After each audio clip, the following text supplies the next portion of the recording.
আসলে কথা ঠিক, বেটা 5 তারিখের পরের থেকে হঠাৎ করে টক শো গরম করার জন্য যেভাবে উঠে পড়ে লাগছে, এর আগে কিন্তু আপনারা বুঝতে আর দিয়ে বলেন আগে কেউ আর দেখেন। এখন আজকের ধরাটা ঠিক ছিল যে আপনি সংসদ টক শো গরম করার জন্য আপনি কই থেকে আসছেন, মানে কথা বলার সুযোগ দেন না, মুখের থেকে কথা কায়রানি বাদ ধরে দেয়, এমন ভাবে বাংলা ওয়ার্ডটা দিচ্ছে। আপনার থেকে কেমন লাগছে শুনে যান। তাহলে ধরবেন যাকে ইচ্ছা তাকে ইচ্ছা ছেড়ে দিবেন। আমার কথা শুনেন আপনারা তো তাহলে হাসিনা পুরাবৃত্তি না। আরে আপনার কথার মধ্যে আমি কথা বলছি। সরি বল ভাই বল। না ভাই আওয়ামী লীগের আমলে আপনাকে তো একদিনও দেখি নাই, কোথায় ছিলেন আপনি?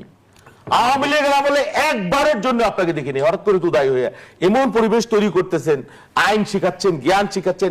আমার কথা শুনে আপনি যে জামাতের এত কাঁদতেছেন, এত চিৎকার করতেছেন, জামাত তো আপনার গুনাহ। জামাত আমার গুনাহ আপনারা তো গুনাহ না, চার পয়সা দিয়ে দাম দেয় না, নিজামীর পুত্রকে দেয়, তারপরে মীর কাসেমের পুত্রকে দেয়, প্রত্যেকে আসলো। আপনি 11টা মহিলা একটা দেখেন না, উত্তরাধিকার প্রত্যেকে আসলো, প্রত্যেকে আসলো। আপনি কোনদিন বিএনপি চেয়ারম্যান হতে পারবেন ভাই?